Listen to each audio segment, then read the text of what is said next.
નમસ્કાર દર્શક મિત્રો, હોટલાઇન ન્યૂઝમાં આપનું સ્વાગત છે।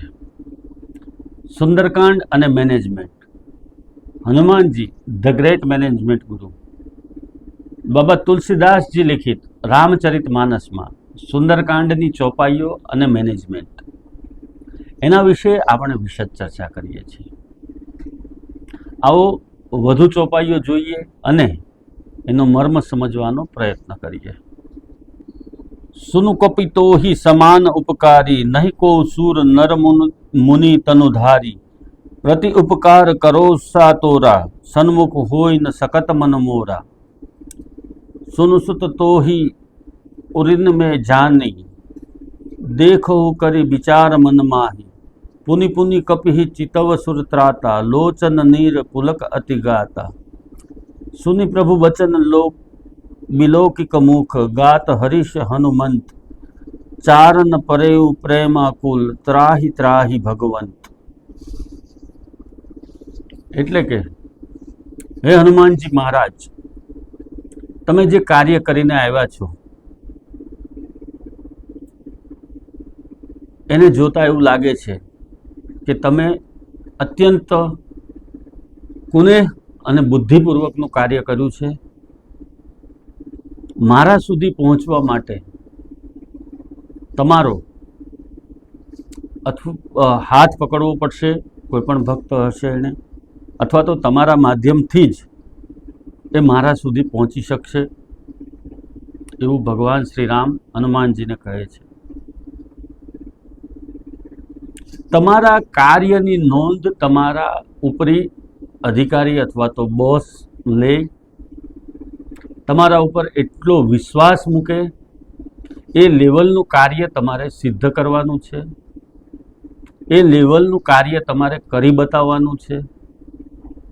એ કર્યા પછી તમારે તમારી જાતના વખાણ નથી કરવાના, પરંતુ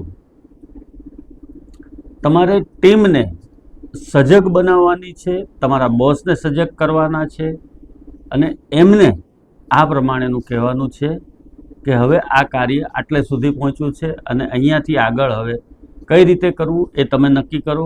આપણે કઈ રીતે લંકા ઉપર હુમલો કરવો અથવા તો આપણી કાર્યસિદ્ધિ માટેની કઈ કઈ પૂર્વ તૈયારીઓ કરવી એની હવે વ્યૂહરચના તમે તૈયાર કરો।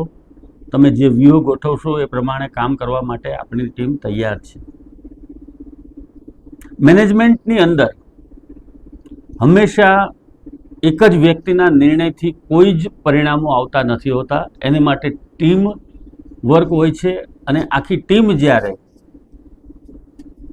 કામ પર લાગે છે, આખી ટીમ એમના લેવલે એમની જવાબદારીનું કામ કરતા હોય છે, ત્યારે જ સફળતા મળતી હોય છે। કોઈ લગ્ન સમારોહ હોય, 5000 માણસના જમણવારની વ્યવસ્થા હોય, એમાં અલગ અલગ વ્યક્તિઓની અલગ અલગ જવાબદારી હોય છે। છાશ પીરસનારની એ જ જવાબદારી હોય છે, ખાલી ડીશ વાસણ લેવાની જવાબદારી અલગ લોકો પાસે હોય છે, રસોઈ બનાવવાની જવાબદારી અલગ લોકો પાસે હોય છે, પીરસવાની જવાબદારી અલગ લોકો ઉપર હોય છે, પાણી આપનારા પણ અલગ હોય છે, એ વ્યવસ્થા જોવાની પણ અલગ હોય છે, ગ્રાઉન્ડની સફાઈની વ્યવસ્થા પણ અલગ હોય છે, એના માણસો અલગ હોય છે। આ બધા જ જ્યારે પોતપોતાની જવાબદારી સુપેરે નિભાવે છે ત્યારે એ 5000 માણસની રસોઈ એળે નથી જાતી અને લોકો શાંતિથી અને સુચારુ રીતે ભોજન કરી શકે છે। એ વ્યવસ્થા જે જાળવવાની છે એમાં નાનામાં નાના સફાઈ કર્મચારીથી માંડી અને રસોઈયા સુધી કે કાઉન્ટર સુધી રસોઈ પહોંચાડનાર સુધી બધાની જવાબદારી ફિક્સ હોય છે, નિશ્ચિત હોય છે અને એ જ પ્રમાણે બધું ચાલતું રહે છે। ત્યારે આટલા લોકો નિયત સમયની અંદર ભોજન આરોગી અને પરત જઈ શકે છે। કોઈ પણ કાર્ય હોય એમાં ટીમ જ સફળ થતી હોય છે। વ્યક્તિગત સફળતા બાજુ પર રાખી અને તમારી જે નૈતિક જવાબદારી તમને જે સોંપવામાં આવી છે એને જ તમારે આગળ ધપાવવાની છે, એને જ તમારે વળગી રહેવાનું છે અને એના આધારે જ તમારે કાર્ય કરવાનું છે। જ્યારે પણ આ જવાબદારીમાંથી કોઈ વ્યક્તિ ખસી જાય છે અથવા છટકી જાય છે ત્યારે જ આંધાધૂંધી કે અવ્યવસ્થા સર્જાતી હોય છે। અહીંયા રામજી, ભગવાન રામ હનુમાનજી મહારાજ પાસેથી બધી જ વિગતો મેળવ્યા પછી યુદ્ધ માટેની પૂર્વ તૈયારી કરવા માટેની મંત્રણા કરે છે અને કઈ રીતે હવે લંકા ઉપર ચડાઈ કરવી એના માટેની વ્યૂહરચના ગોઠવતા વખતે તમામને પોતપોતાની જવાબદારી સોંપે છે. તમામને કહેવામાં આવે છે કે કઈ રીતે હવે આમાં આગળ વધવું અને એમના સૂચનો પણ લેવામાં આવે છે. સીતા માતાને મુક્ત કરાવતા પહેલા કઈ કઈ તૈયારીઓ કરવી પડશે એ બધી જ વાતો વિગતવાર ચર્ચવામાં આવે છે. ટીમની સાથે ચર્ચા કરવામાં આવે છે.